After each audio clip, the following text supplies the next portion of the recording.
Thanks, Ed. And I also want to thank Paul for running me through the technology yesterday.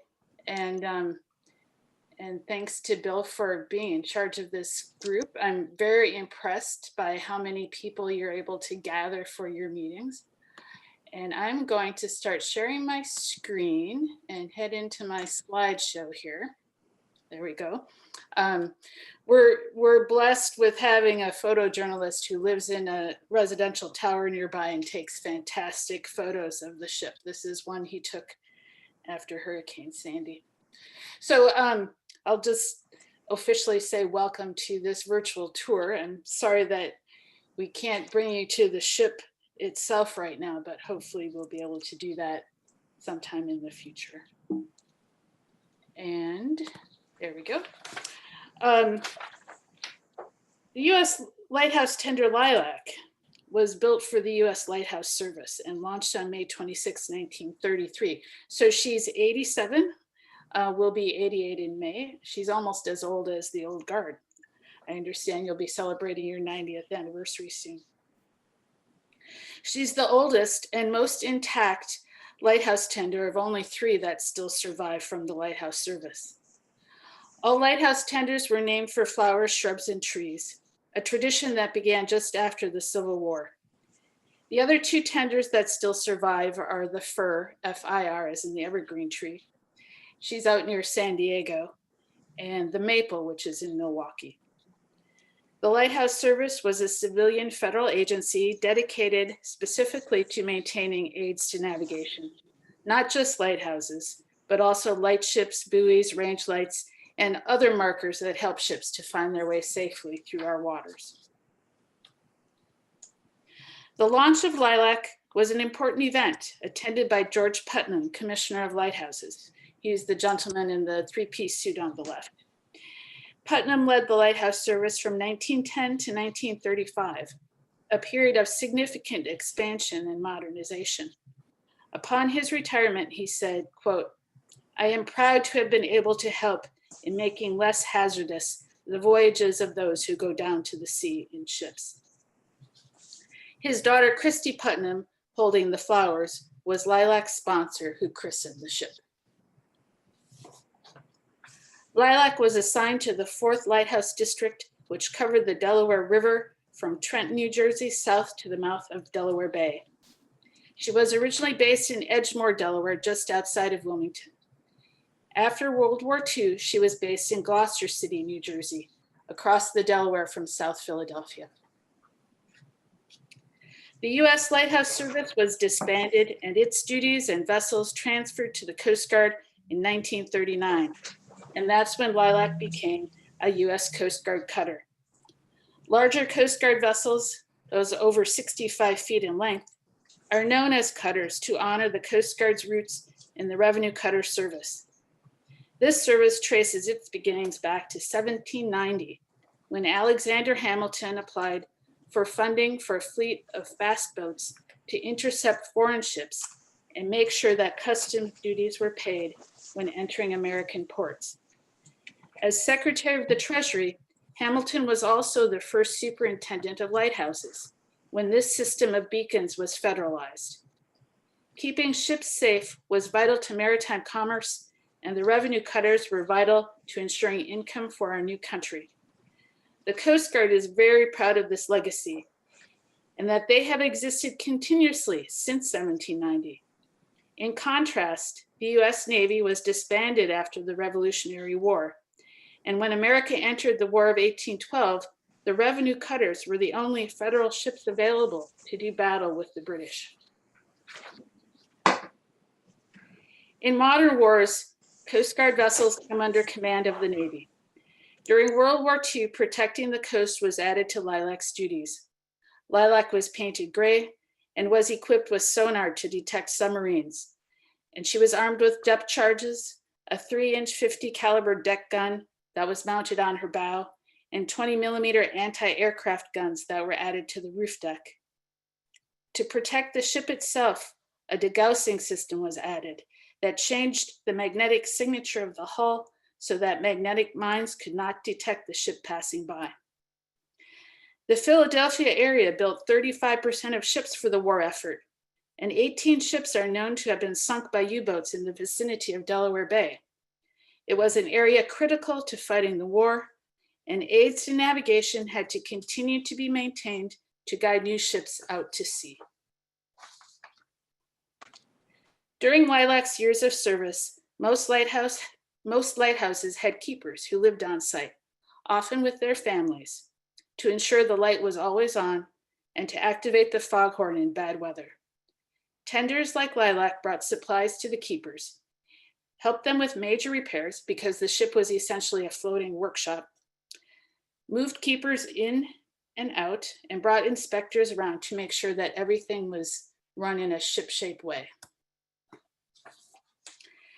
Tenders brought everything that was needed for those keepers to live and work in remote lighthouses that were only reachable by boat. Here you can see Lilac crew members filling tanks on the dock at Ship John Shoal Light. Although lighthouses typically had cisterns to catch rainwater, many are surrounded by salt water and too far from land to be connected to drinking water systems, so the tenders brought them fresh water. Fuel was needed for the generators to provide electricity for the lights. All active lighthouses now are automated and often powered by solar arrays. A buoy tender still visits them about once a year or if a problem is reported. Light ships were used in places where a lighthouse could not be built, such as a shifting barrier island on shoals or sandbars, especially when these were far from land. Light ships had to remain anchored in place to mark the dangerous spot or to guide ships to harbor. So like lighthouses, their supplies were brought to them by lighthouse tenders. Light ships are no longer used, but a number of them do survive. This one in Lewis, Delaware is painted with the name Overfalls, the only light ship that was tended by Lilac. You may be familiar with others that survive, like the Frying Pan on Manhattan's west side at 26th Street, or the Ambrose at South Street Seaport Museum. Light ships were all named for the shoals that they guarded. So the Frying Pan is not holding that name because it's used as a bar and restaurant, but because it was guarding the Frying Pan shoals off of North Carolina. But Lilac always spent most of her time tending buoys in spite of the name lighthouse tender. Maintaining buoys has always been and continues to be one of the dirtiest and most dangerous jobs in the Coast Guard, and requires a well-trained crew operating from ships and boats specially designed and built for this purpose. Among the design features that support this work are the nearly vertical sides of the ship, which make handling buoys easier. She was also built to be extremely stable in order to lift enormous weight while afloat. The buoy in this photo is one of the largest buoys that Lilac handled. You can get a sense of the scale by looking at the deck crew and noticing that the ship is listing slightly. Her steam-powered boom was capable of lifting up to 40,000 pounds. We've calculated that this buoy would have weighed about 18,000 pounds by itself. Its anchor chain and concrete sinker would have added nearly 20,000 pounds more, putting this effort near the ship's capacity. The sinkers used to anchor buoys were themselves large, but considered disposable. If a buoy broke free, its sinker stayed on the bottom. But more could be made back at the base using molds, concrete, and a U-shaped piece of rebar to make an eye for lifting and to attach to the buoy's chain. Ships that tend aids to navigation must go out in all kinds of weather, especially since ice and bad weather can be the cause of a buoy breaking free from its mooring. If a buoy is not working, many of them, the larger ones, have lights and batteries that have to be changed. Or if it's not in its place, it's putting other ships at risk, and a tender can't wait. It needs to get out there. Lilac broke ice when needed to get to where she needed to go, and often traveled through heavy seas. Veteran crews say their busiest time was during the spring thaw, when floes and cakes of ice carried buoys downriver. One of the unknown but important tasks of tending buoys is de-icing them. Buoys are designed to be seen from a particular distance to allow ships to change course in time and get headed in the right direction. If they're weighed down by ice or submerged, they're not floating at the right height and will not be seen in time. To remove ice, Lilac crews used hot water from her boilers to melt it away and tools like boat hooks to chop it away. Her crew received an official commendation in 1971 for going above and beyond the call of duty, working 16-hour days and servicing far above her normal quota of aids to navigation during extreme weather and sometimes in dense fog, with 8 inches of ice on the Delaware and in temperatures that with the wind chill fell as low as 37 below zero. Buoy tenders going about their regular duties often are first upon the scene when another vessel is in distress, and they're equipped with firefighting and rescue equipment. Lilac responded to several disasters during her career, including this collision between 2 tankers in 1953. The Chester, Pennsylvania Times reported that, quote, "The surrounding waters were aflame with gasoline. In spite of the danger, Coast Guard vessels and small craft from riverfront points as far from the explosion as Philadelphia, which I've calculated was about 45 miles away, responded to the rescue call and began taking burned and oil-soaked seamen from the water. Lilac served as the command center for search and rescue." In 1972, Lilac was retired at a ceremony at the Coast Guard shipyard on Curtis Bay near Baltimore. Many lighthouse tenders were retired that year, probably because the recently passed Clean Water Act made pumping waste over the side illegal. Converting these old workboats to add holding tanks for waste would have been difficult and expensive. Lilac was donated to the Harry Lundeberg School of Seamanship, where she served as a floating dormitory for cadets training to join the Merchant Marine. 12 years later, a marina owner in Virginia bought Lilac, planning to resell the ship. He ended up renting part of the ship out as a real estate office instead, and selling equipment from the bridge and the engine room. After his death in 2002, Lilac was purchased from his widow by a group of historic ship enthusiasts in New York City who wanted to restore steamship for the public. In March 2003, Lilac was purchased for $25,000, contingent on passing an inspection of her hull. Never buy an old boat unless you get to look at the bottom. Lilac went to Lyons Shipyard in Virginia for dry docking. Jerry Weinstein, who underwrote the project, and Marine surveyor Charlie DeRocco looked pretty happy here with what they've seen so far. An additional $250,000 was spent at the shipyard to clean and paint Lilac's hull and exterior. Here's before paint when she's blasted clean, and here's after. The sale included everything on board, as it was stated in the contract.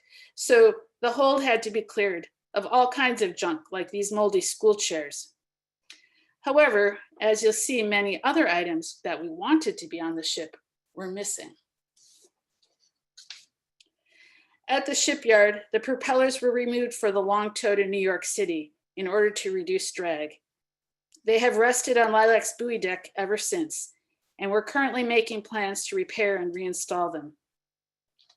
Visitors have often asked me if they're spares. They also often ask about what she hit to take those big chunks out of the propeller blades. We'd like to know that too. We have not tracked that down as yet. Once work was done at the shipyard, Lilac set off for New York City. After a brief stay at Red Hook's container port in Brooklyn, while a berth was prepared, Lilac moved to Pier 40 in Hudson River Park in Manhattan at the end of 2003. She stayed there until moving to Pier 25 in Tribeca in 2011. One of the unique things about Lilac is that she retains her original 2 steam engines. They were preserved by having 2 owners who were not interested in putting her back into operation. If they had, they would undoubtedly have scrapped these and replaced them with more fuel-efficient diesel engines that also need fewer crew to operate them. This is the Portside triple expansion engine around the time the ship was decommissioned, when the engines were still in pristine shape. And this is what the engine room looked like not long after I began working at Lilac. Shortly after I became the museum director in 2009, I borrowed some steam engineers from nearby historic steam railways to check the Portside engine for the first time. They lifted the cylinder heads and looked inside and found the cylinders were in very good shape. But since we're dependent on skilled volunteers, things go in fits and starts. And it was not until May of 2016 that we finally cranked this engine over for the first time. Once our engineer, John Zepp, was able to focus on it, because the cylinders were in good shape, it only took about 3 months of work to get to the point of cranking it over. The starboard engine took longer, having suffered more corrosion from a leaky skylight, but we also cranked that one over last year. And this is a recent photo that shows our progress. It's looking a little more like that first photo from 1972. Work has continued in the engine room to connect up other pieces of equipment and get them working. The skylights turned out to be complicated, mainly due to the scarcity of people in the New York area who know how to machine custom parts. We had new brass handles cast for the rods that are used to crank them open. And that was done in Indiana. One of our veterans wanted to help us out and knew a foundry there who could do the work. So we actually had those cast in Indiana. And then we were able to find off-the-shelf nuts that a local machinist in Staten Island was able to modify. And we were able to avoid having custom work done. So much less expensive. And then our volunteer crew installed all the parts last year. And on the left there, you see Luke, who's our operations director.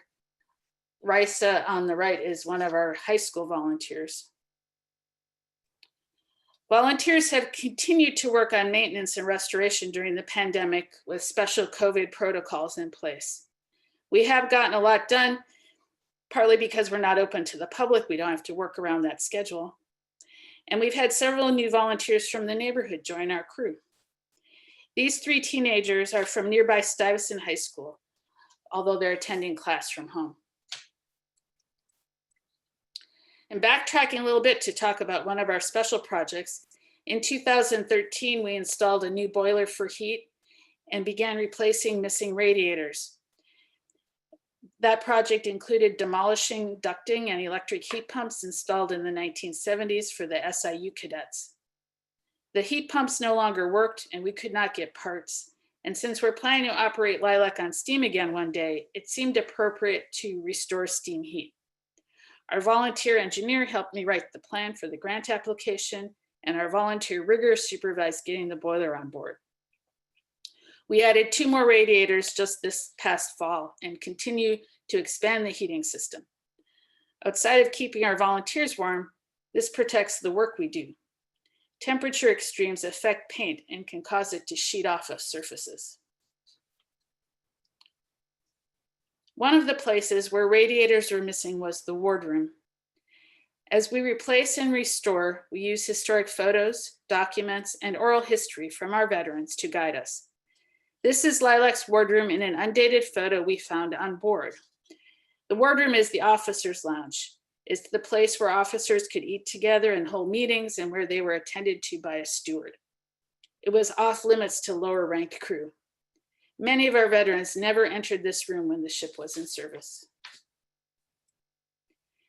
And here's the same room after we installed the new radiators and arranged the room to look like that historic photo.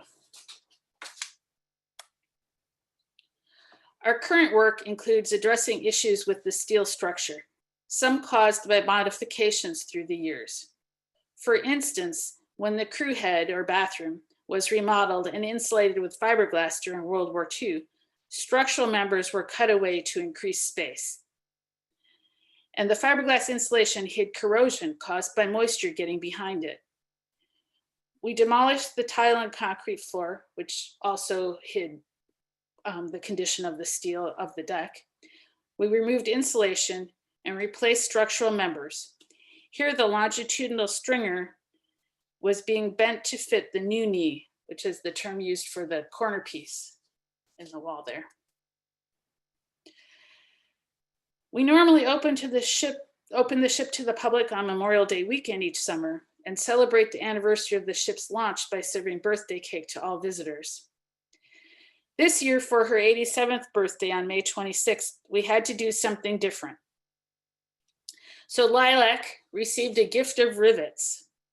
And I did bake a cake for the small crew we had on board for the riveting. And I got to cook some rivets too. I mentioned that many things we wished were on board were missing when our nonprofit purchased the ship. This photo shows the gyro repeater by itself on the bridge. Things that should be here include the binnacle compass and the wheel. And you should also see one of the telegraphs in the background. So those were all missing.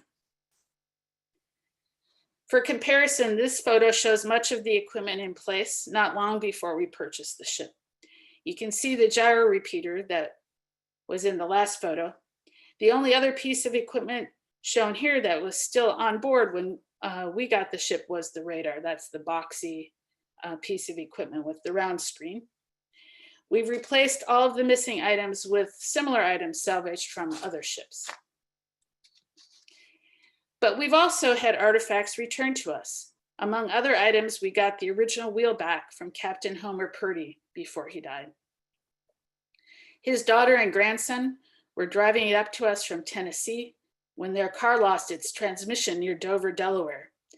They sent out an SOS, and one of Lilac's veterans, Petty Officer Tom Knotts, came to the rescue and drove it the rest of the way. It has been reinstalled on the bridge and is very popular with visitors who we allowed to turn it. And we do give consideration to how visitors will interact with objects to prevent damage. Most of the equipment is pretty indestructible, but in this case, we disconnected the gears inside the wheel stand so that nothing but the wheel itself turns and the gears would not be damaged. Although the ship was open for special events at Pier 40, she was not open on a regular basis until our move to Pier 25 in Tribeca in 2011. This pier was rebuilt specifically to host historic ships. The berth costs us $1 a year as long as we're offering public programs. So that's a requirement, but of course we want people to get to know the ship and learn about her history and vital service. After the work we need to do to keep the ship afloat, the most important thing we do is tell visitors about her service. We always have knowledgeable docents in the engine room and on the bridge to talk about the systems and how they served the ship's purpose. And as I mentioned, the ship usually opens on Memorial Day weekend and then is open weekend afternoons through October for ship tours, exhibits, and cultural events. Since Lilac was launched on May 26, we open each season with free birthday cake for all visitors. And it's a simple way to celebrate, doesn't cost a lot, it's very popular. And each season typically ends with Open House New York, the event that where I met Ed last year. It has always brought a lot of interested visitors to the ship, and it's worth extending our season a bit to accommodate it. Our attendance typically drops off pretty dramatically as the days get shorter in early October, and I would close earlier, except this event really does bring a lot of people to us. Last year when Ed volunteered, the weather was completely miserable, and we still had 231 visitors for the weekend. The peak was in 2017 when we had just under 800 visitors during the two-day event. Over the course of each summer, we host 2 or 3 different exhibits to give visitors a reason to visit the ship more than once over the course of the summer. Some are site-specific art inspired by the ship, some are photographs, some are historical exhibits, but all have a maritime or water-related theme. Exhibits on maritime history are generally borrowed from other sources due to the limits of our staffing. And I'd love to do research and writing, but if I was doing that, there were other things that I would not be doing. So it's more efficient for us to borrow exhibits. And in this case, we brought in an exhibit borrowed from the Mel Fisher Maritime Museum, which had found and researched the wreck of a slave ship. We've also borrowed an exhibit on the Coast Guard's role in the War of 1812 and one on shipwrecks in the lakes of New York State that we borrowed from New York Sea Grant. Most often we do art exhibits because there are not enough exhibit spaces in New York City for artists and photographers to show their work. And the artists will often help hang and label the show, so it saves us a lot of work. These exhibits introduce the ship to people who might not visit a historic ship otherwise. We allow artists a fair amount of freedom in deciding where and how to hang the art, as long as they don't drill any holes or do other damage to the ship. So this lighted sculpture hanging in the engine room is one of several by George Cronert from an exhibit called Nocturnal Flora that was inspired by Lilac's flowery name. We hold musical and dance performances, panel discussions, book signings, and lectures, as well as Captain Mary's Story Hour for kids. At our first story hour, I read the book Fireboat by Myra Kalman, and families got a ride afterward on the retired fireboat John J. Harvey. I particularly like sharing the story of the ship with kids. We had to cancel a number of school field trips this spring due to the pandemic, but not having them on board inspired a kids deck on our website, linking to online activities and recommending books related to ships and lighthouses. We already have a paper model of the ship that can be downloaded and printed, and a volunteer graphic designer is currently working on a lilac coloring book. So you can see there's lots to see and do normally at our floating museum. We look forward to welcoming you on board for a tour or an exhibit or a cultural program one day after this is all over. And I'll make the pitch here at the end, reminding you that our organization is a 501c3 nonprofit. We welcome donations as well as volunteers at all skill levels. And I'll mention a couple of particulars I need. I'm looking for a bookkeeper. I'm looking for someone to set up and manage a gift shop. And I'm looking for more board members. So please think about that. And thank you. It's time for the question and answer period. We have a few hands raised already. The way you raise your hand to be called upon is you have to open up the participants list. And then at the bottom, there's an icon with a blue hand. So try to figure that out. Our first questioner is Bill Tittle. Yes, Mary, a fascinating talk. So I have a question for you. Now, I don't want to sound like a sexist here, but I would have expected the main promoter of this to be some craggy old man, as you know, an engineer and mechanic and so forth. All of this restoration work had needed tremendous technical talent, like your skylights you had to restore. Where do you find the people that can do this? Can you tell me a little about how you accumulated skills of volunteers to help you? A lot of it is luck. But I will say I'm a pretty fast learner, and I trust people who can show me that they have experience to just do what they do best. I have heard even some of my skilled volunteers who've gone and worked at other historic ship projects, and the person in charge tried to tell them how to do what they do. You know, like you don't tell an electrician how to wire things. I don't know how to wire things. Why would I tell him what to do? That's how I look at it. And I think that's really important. Obviously, it's a little concerning to entrust things to people, and you want to make sure it's done right. But when people bring skills to you, you have to let them use them and respect that that they know more than I do.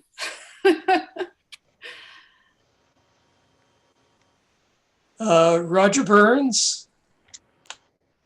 Hi, Mary. I have a question. What type of fuel was used to make the steam? I assume way back, was it wood, coal, oil? That's a good question. A lot of people who walk in assume as soon as they hear that she was steam powered that she burned coal, but that was not the case. She was always an oil burner. She burned bunker 6, which is a very heavy, thick, pretty unrefined fuel that is currently banned from most ports because when it's burned, it gives off very large particulates, a lot of nasty pollution. Although even ships that can't burn it in port are still often burning it at sea where it's dissipated. And I will point out that 1933 was pretty late for a steamship. Many ships were already being built with steam turbines rather than piston engines like Lilac had, and also already being built with diesel engines. But for the kind of work she was doing, those engines were important. It increased her maneuverability because they would go equally fast when in reverse. Some other types of engines, at least then, would lose speed in reverse. And because she was trying to get up close to lighthouses that by their nature are in dangerous, shallow places and trying to retrieve buoys that had broken free, maneuverability was very important. And it's also why she had 2 engines instead of just 1. Sure. Yeah, but oil, she burned oil. Thank you. Just as a side note, I'm at the Jersey Shore right now, and this past week I watched the boats come. One boat comes in, I guess it's a state boat, and lifted the buoys out of the water out here in the bay, and they took it over to the shore where there was a rack body truck with a hoist. They lifted it off. They do that every winter. And even some of the little small channel markers disappear or move during the winter when the ice forms. Yeah. So, Yeah. good job. Yeah, that's true. Thank you. Next question, Nolan Ash. Hi, great talk. A quick introductory question. Have you ever heard of the Alexander Hamilton Awareness Society? We call ourselves AHA. Yeah, I have run into the Alexander Hamilton Society, and you may know if you're involved in that the Coast Guard has a cutter, one of the fast law enforcement cutters that's named for Alexander Hamilton. Yes, if you're not a member, I want to urge you to become one. Among benefits, you sometimes get VIP access to Coast Guard vessels, and we have a deep, rich, and wide relationship with the U.S. Coast Guard. I'm glad you've heard of us, and I urge you to join, and I think you'll get a lot of benefit out of it. Okay. Next is Jon Tomaszewski. Please unmute yourself, John. Yes. Yeah, hi. I enjoyed the talk.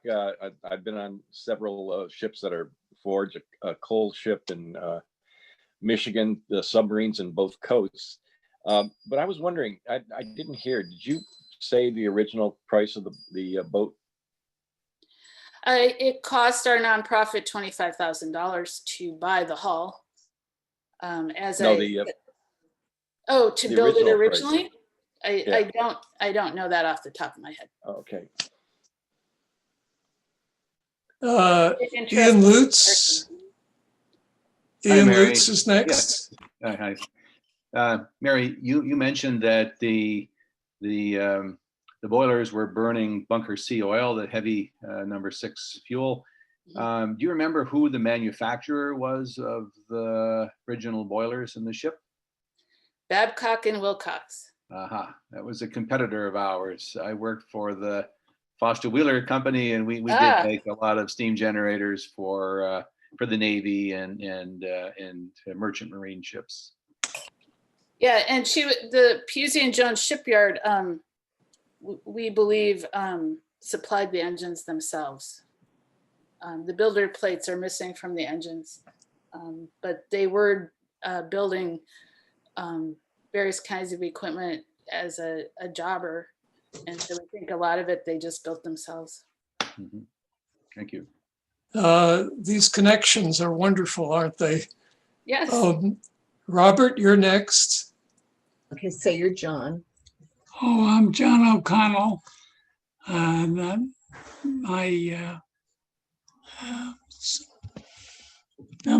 name there is my son-in-law who had my daughter, who is also Mary, is sitting by me while I make my little presentation.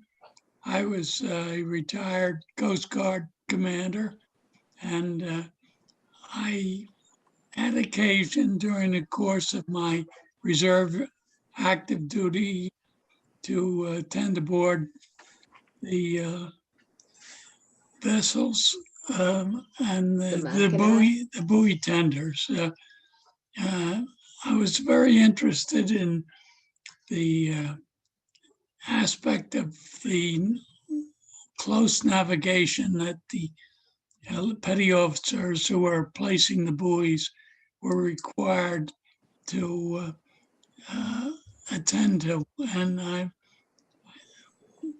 I was quite impressed by the fact that they did it with octants and sextants, and had to be accurate to within a few feet to make sure that the buoy got back on station. We had one that we chased for about 34 miles and had to put back on station. And I was amazed at how meticulous they were in that placement. But I was wondering how they were able to train their petty officers and warrant officers in those skills, since, as you well know, Mary, the Coast Guard officers generally are required to be all things to all people. But did you have any knowledge about the actual training of the petty officers who manned and commanded these vessels? Not as far as navigation is concerned.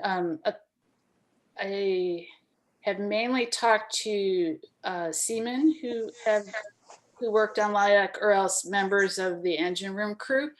And the engine room crewmen went to machinist mate school. So they were getting very specific technical training, and most of them never even went on the bridge.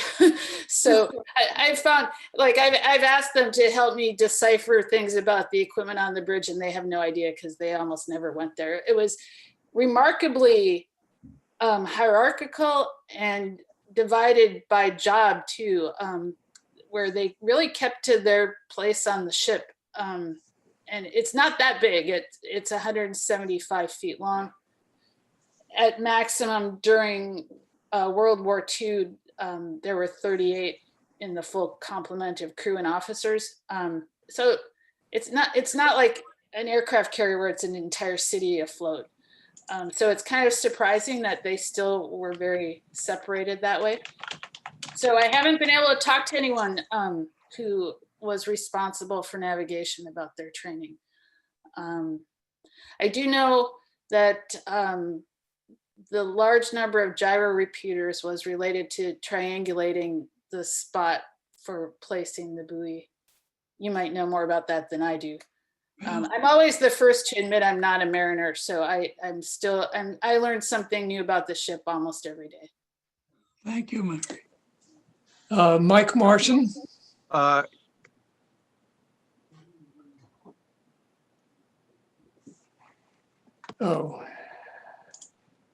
Mike, you got muted again somehow.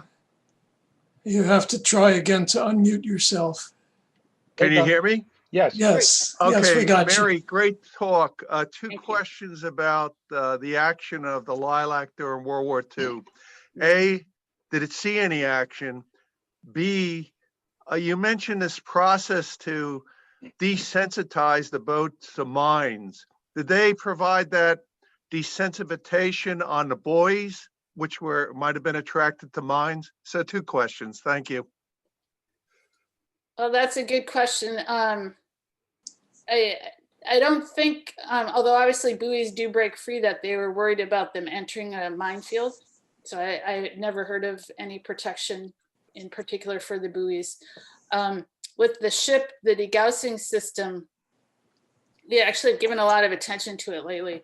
It consists of a thick, about 2-inch cable that runs all the way around the hull of the ship below decks. It penetrates every single bulkhead, and that's why we've been paying attention to it lately, is because we want to get the ship operational again. Anything that punctures a hole through a wall or bulkhead is interfering with watertight integrity. And probably the ship that everyone's familiar with where watertight integrity was a problem was the Titanic. Their bulkheads did not reach all the way to the ceilings or overheads, and water was able to go right from one compartment to the next and weigh the entire ship down. So being able to contain any water that does enter the ship is really important. And so we have actually been removing the degaussing cable and patching up the holes to ensure that we have that watertight integrity. And it had its own generator in the engine room to electrify that cable. They're junction boxes that are about 2 feet square that are this rainbow collection of wires. It's really quite a fascinating system, but most of it is just this cable that is not something, like from my perspective as the educator and interpreter, that we can really, is really useful for telling people about the ship. We are keeping components like the junction boxes and the gauges on the bridge that are part of the system, and still talking about it, but we are removing the cable. Paul, you have a question? Yeah, first, let me point out that guests are very welcome to ask questions, so don't be shy. And I did actually have a question for Mary. You kind of answered a good part of it, but I was going to ask about the crew. I was going to ask how many, and I think you said up to 38 during World War II. But during normal operations, tending buoys and whatnot, I'm curious about what the roles were. You know, how many people, you know, were specialists, you know, just running the engines or managing the buoys and things like that. What are the sort of the job descriptions and the numbers of people involved? We don't have exact numbers, but typically there'd be at least 3 engine room crew members on duty. One was the oiler. He was the lowest of the ranks. And like the name implies, he had to keep the engines lubricated and watch for parts that were overheating. And with steam engines, keeping an eye on the water pressure in the boiler is really critical also. It's partly why steam engines were replaced with diesels, is you don't need all that attendance with a diesel engine. The other thing is one crew member, a yeoman, he was a ship's clerk who we've interviewed, and we have on our website, there are videos of some of our interviews with veterans. He said one of the things he learned on the Lilac was that everyone works the buoy deck. When they're moving buoys on and off the ship, everyone's on deck. That's how he described it. A lot of the seamen, at least up through the 1950s, trained right on board. Going back a little bit to what Jon asked about training. And more than one of them has said they started doing KP. I guess if you pissed off the rest of the crew by messing up dinner, you were out of there. But you know, they started with very mundane tasks and learned their way around the ship. Whereas the officers did go to the Coast Guard Academy and came in with administrative and technical training. Interestingly, the quartermaster was the person who usually steered the ship once they were heading into port, and they often just had a seaman at the helm if they were out in open water. And that's something when visitors come on board, they assume the captain's the person at the wheel.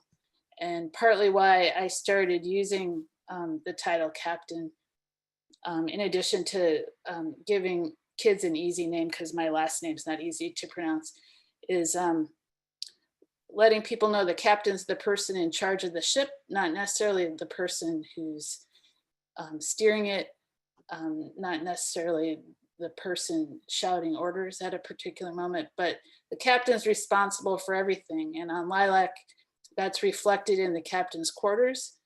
The captain had his own suite with his own private bathroom. And rank-wise, on a ship the size of Lilac, the captain was never higher than a lieutenant.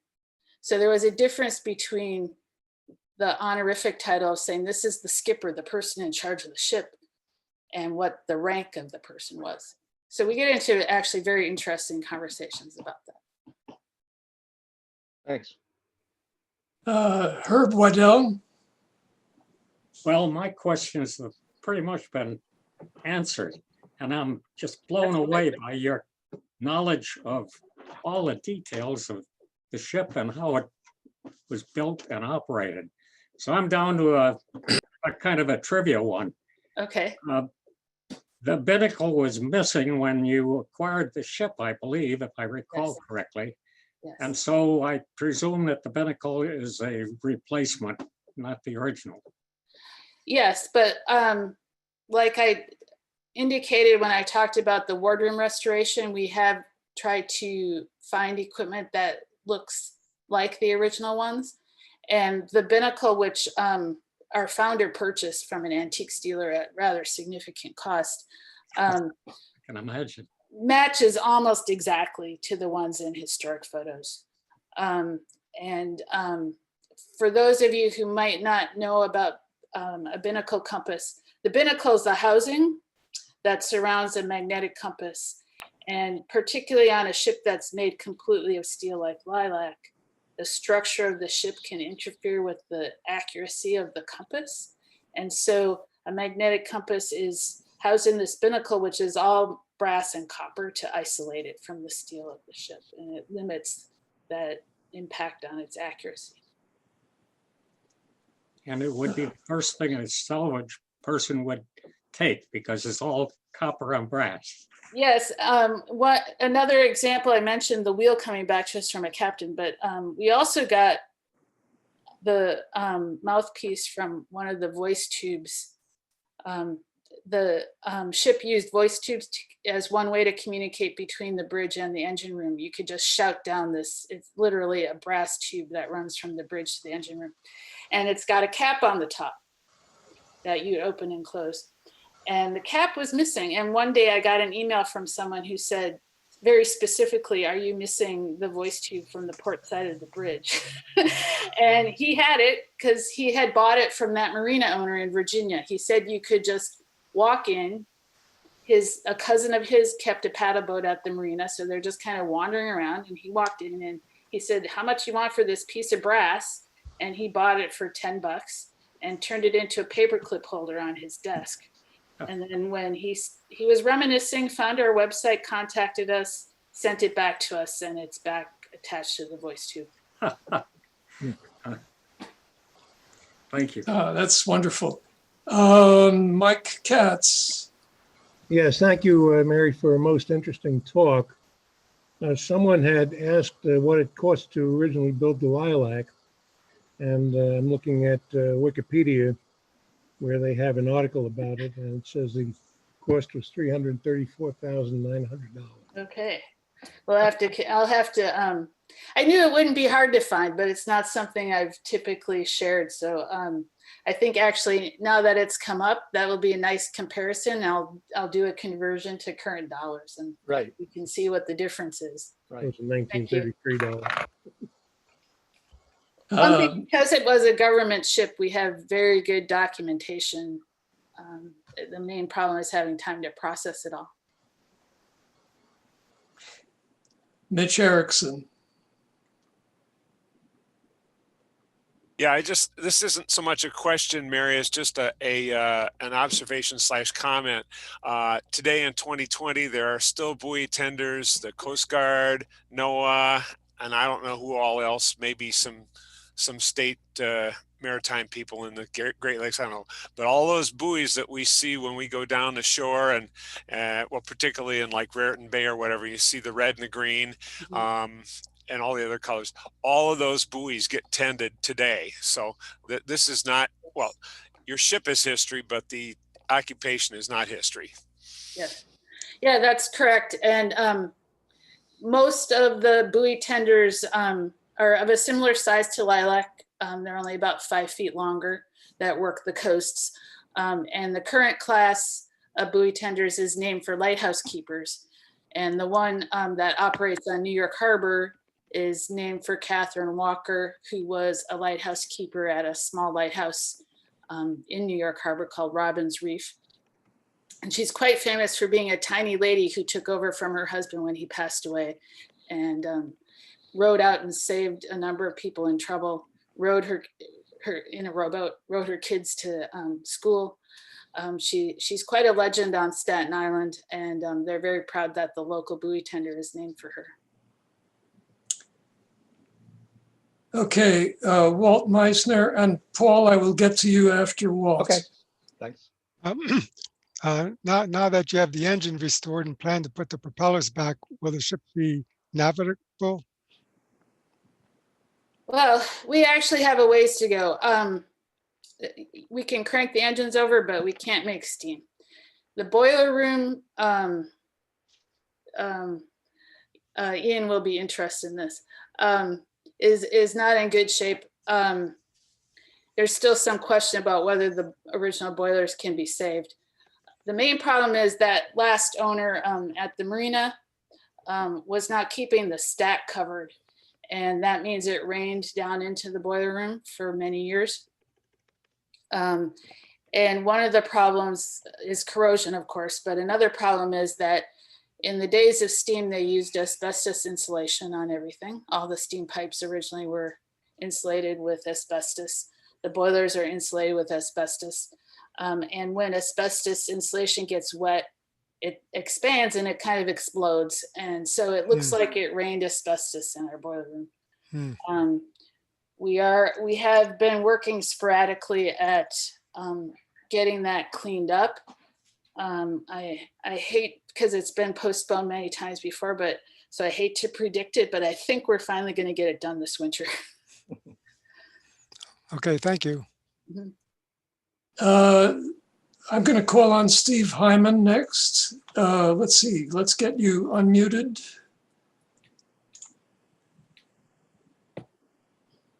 Thank you. Mary, that was a great talk. It's wonderful to see all of the work that you've accomplished in the time that you've had the boat. I have more of a practical question than a technical one. What's your annual operating budget approximately? And how many volunteers, active volunteers, do you have normally?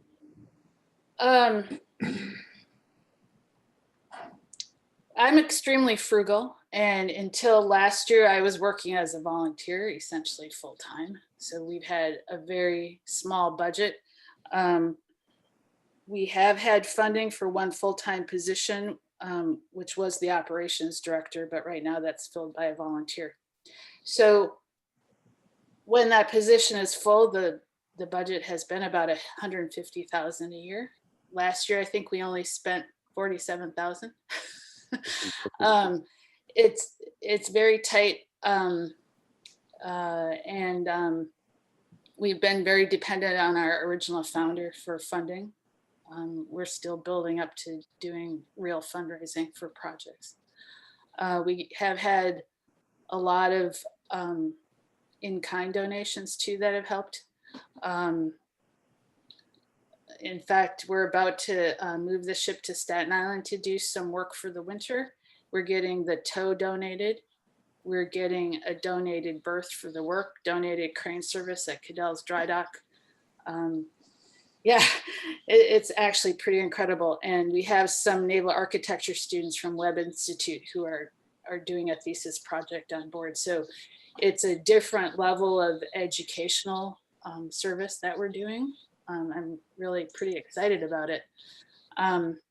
And I think I didn't finish answering everything, but you asked about the budget. What was the other question? The number of active volunteers. Yes. I would say we have about 20 active volunteers. Lately, we've quite frequently had 10 or 12 on board at a time. And not all of them are there every work session. We work all day Sundays right now, and about half a day on Tuesdays and Thursdays. As I said, that's an impressive amount of work, especially on a limited budget like that. Have you restored the quarters at all, the Seamen's quarters, and have you ever considered having overnight programs for school groups? Yeah. I know that that's a moneymaker for a lot of museum ships, is having overnights, scouts and so on. I will say, although I know about that, I haven't gotten too far in considering it. And in a way, it's a good thing that we didn't have an active program like that before the pandemic, because it has really hurt a lot of the ships that have depended on gate admissions and those overnight programs. One situation we're in, even though Lilac was a Coast Guard ship, she's not documented with the National Documentation Center and is not inspected. So we cannot charge admission because of Coast Guard regulations, not because of our landlord, which a lot of people assume because of the requirement to be open to the public, but it's actually a Coast Guard regulation. So we've never been able to depend on that. And in the pandemic, that's actually ended up being a good thing. We have been working on restoring the petty officers' quarters. We got a $10,000 grant a few years ago from the Hudson River Foundation.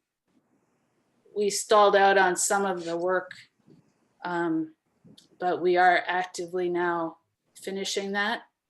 One of the issues, I've talked about the fiberglass insulation. There's fiberglass insulation on the side shells. It's a below deck space at the stern.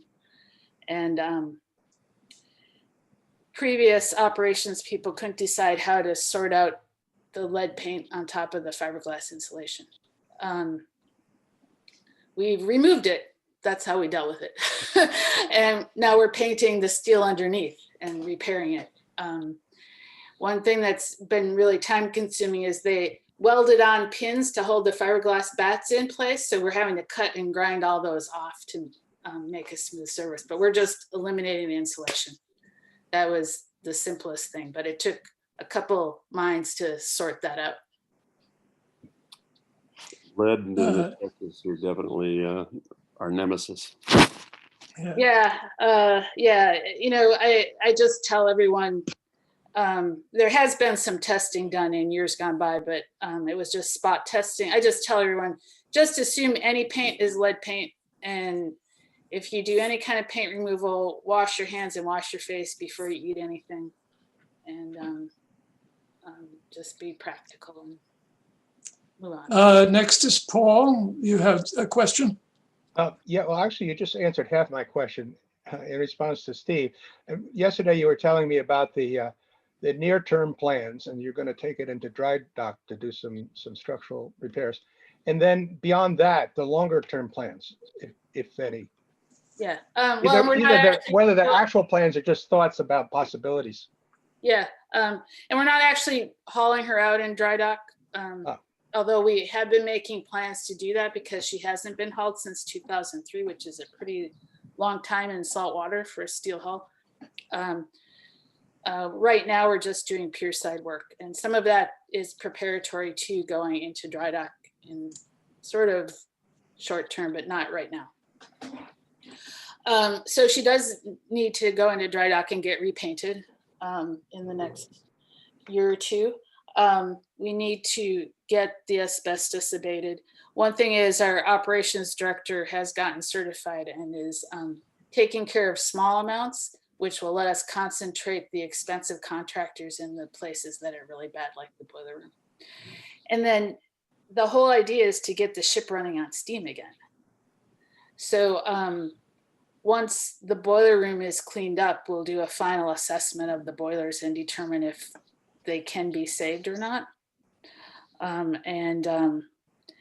It may be more practical to just put new boilers in, but the whole idea is to have a steamship running on steam. And actually, when I started, as far as the organization was concerned, there was not very much interest in the history of tending aids to navigation and the history of the Coast Guard. And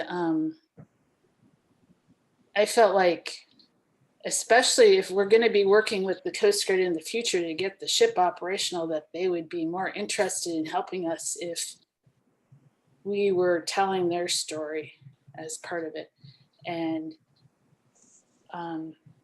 when I started, I even had board members who said, don't let the Coast Guard on board the ship. I'm like, wait, don't we want to be friends with the Coast Guard? You want to get the ship operating? It's a former Coast Guard ship. What's wrong? And the more I learned about it, the more impressed I got with what the Coast Guard does. It's a combination of a lot of different services. It has a really amazing array of duties. And although it's military, it's, as many of my veterans from the 60s will say, they're not about taking lives, they're about saving them. I haven't had a chance yet to say that their official motto is Semper Paratus, which means always ready. And I've just developed a huge respect for them. I'm really honored to help tell their story. Tom Pate? Yes. Mary, I had a question that you touched on just now about the asbestos removal. You said you have someone who's gotten certification, but if you're going to remove a lot of asbestos, that's got to be a very expensive undertaking. Yes, and we've gotten widely varying estimates up to $250,000. I think we can do it for significantly less. We have had estimates as low as about 85,000. That's why some of it's, like, I don't want to do it, I'm going to just put a high price on it, kind of thing. But yes, our operations director who's been certified it's mainly so that we work around it safely and so that he can communicate effectively with contractors and just clean up some areas where there's a very small amount, because there was abatement done before we got the ship in some spaces. Like there's virtually no asbestos in the engine room, even though there's a lot in the boiler room. And that's because of previous projects before we even got the ship to remove it. New York City has very strict laws about asbestos abatement, but even in New York City, like the super of a building can remove 10 linear feet and put it in the trash, because they understand that sometimes you just stumble upon a little bit and it's not practical to call in a third-party monitor and a contractor to clean it up. So that's the kind of thing he's dealing with is, we found some pipe insulation still on the pipe for the steam table in the wardroom pantry. And then we can concentrate the outside contractors on the places where we have a significant amount, and that'll save us some money. Bill Tittle? Yeah, just to follow up, when a ship is built, would the original shipyard have provided a parts list or some kind of list of items that could be helpful to you in the restoration? Yes, although Pusey and Jones no longer exists and got out of the shipbuilding business, I think just after World War II. I mentioned they outsourced or had job work assigned to them in all kinds of metalworking, and they got a job to build some paper making equipment at one point, and then ended up specializing in that, got out of the shipbuilding business. But because she was a government ship, there are some drawings at the National Archives. The Pusey and Jones records are at the Hagley Museum and Library in Delaware. So some of the photos I used of the christening, for instance, came from the Hagley Museum. So they have some records. And we also inherited a lot of blueprints. Ships often will carry drawings of their systems so that they can do repairs as they go. You know, you don't know when you're going to need to repair the ship. You're out at sea or far from the coast. So we inherited an entire filing cabinet of blueprints. Many of them, it turned out we've just about done with an inventory of those finally, preparing to digitize them and just have a complete list of what we've got for when we go to a shipyard. And interestingly, probably 3/4 of them are for the Arbutus, which is Lilac's near sister ship, built at the same time. And I was really puzzled by why we had so many drawings of the Arbutus. And then one of our veterans told me that when he served on board in the 60s, the Arbutus sank off of Staten Island and they went and salvaged stuff off of her. Now, he didn't mention the blueprints, but I'm pretty sure that's how they came to be on the Lilac, is they rescued all those blueprints off the Arbutus when she was sunk. And she was raised and went on to become a dive ship for Mel Fisher. I mentioned the Mel Fisher Maritime Museum. Mel Fisher was a treasure hunter who actually found a Spanish galleon full of silver and gold and used some of the money to build a museum about his archaeological efforts.